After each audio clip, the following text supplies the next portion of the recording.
Mga mi, samahan niyo ako mag-prepare ng aming dinner for tonight.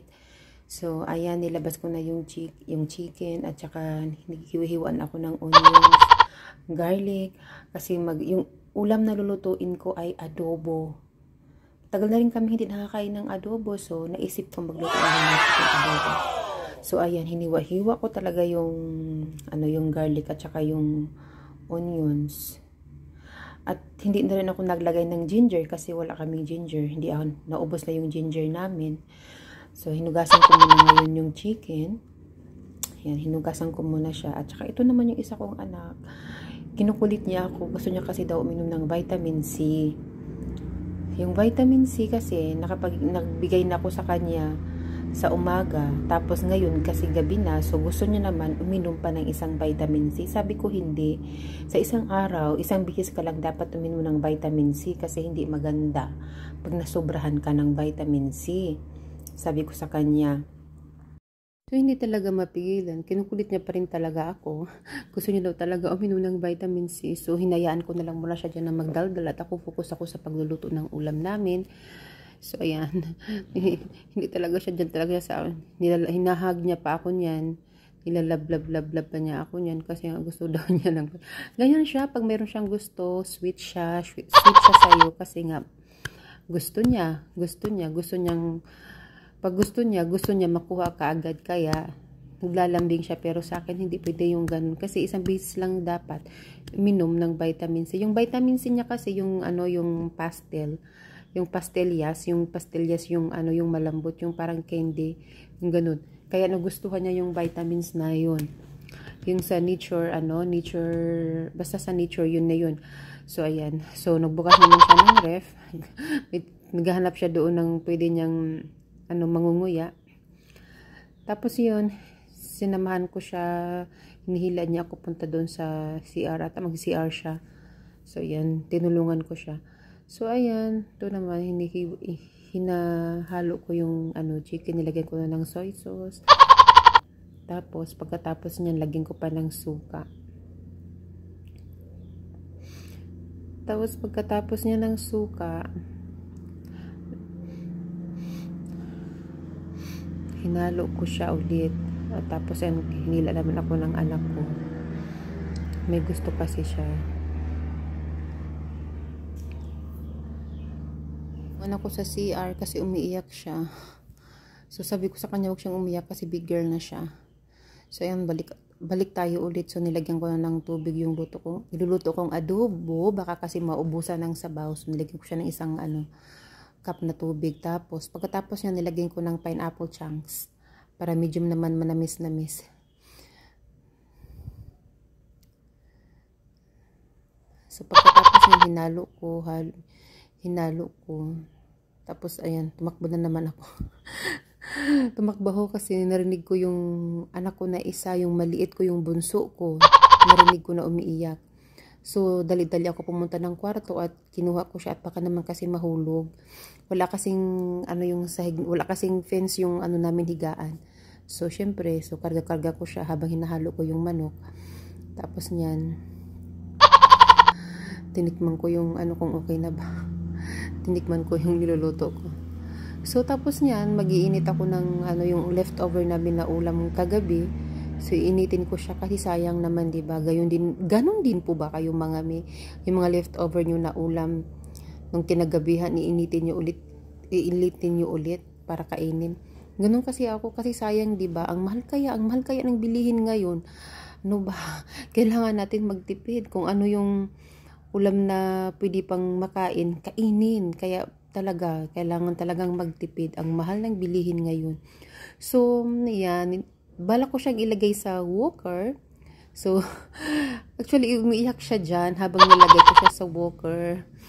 Ayaw niya kasi. So, tinatry ko siyang itabi kay ate niya kung baka sakaling mag-stop siyang umiyak. Tapos, inaayos ko yung buhok niya kunwari hanggang sa mag-stop siyang mag-iyak. Tapos, kinakausap ko siya dyan para huminto. So, ayaw niya rin pa rin talaga. So, no choice. Kinarga ko na lang din siya ulit.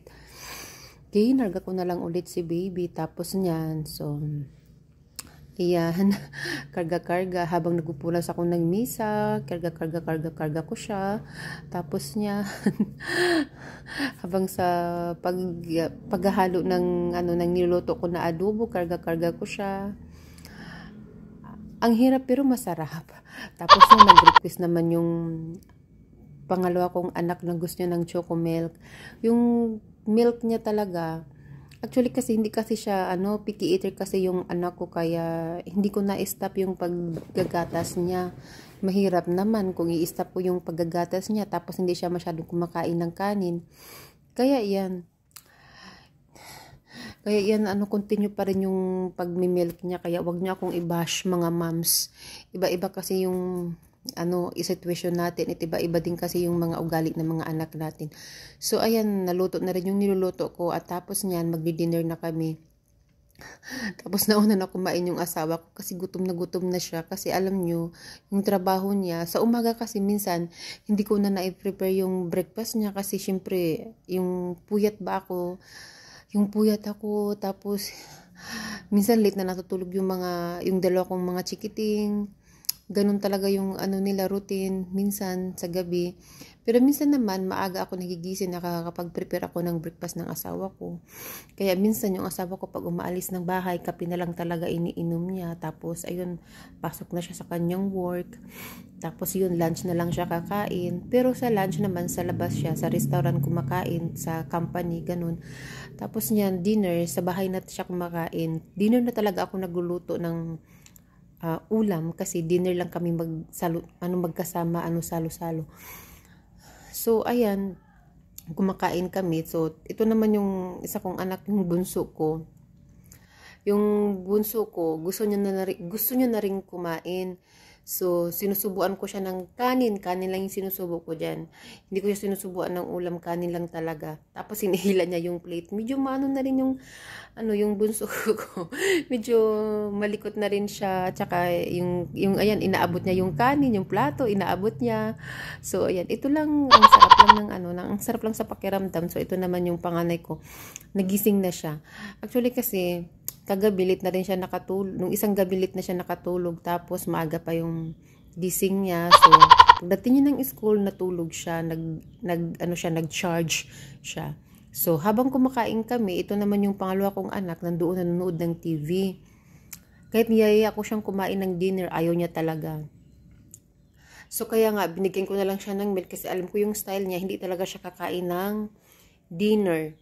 Hindi siya kumakain ng dinner, mga mi. Kung kakain man siya, rice, egg, ganyan. Tsaka kung saging, fruits, ganyan. Kung kakain siya ng dinner, hindi talaga siya palakain ng hindi siya palakain ng rice. Kung mayroon diyang dried fish or kakain yan siya. Walang tuyo eh. So, ayan, kumain kami. Kahit tinatawag ko yung yung pangalawa kong anak, ayaw niya talaga ayaw niya talaga kumain.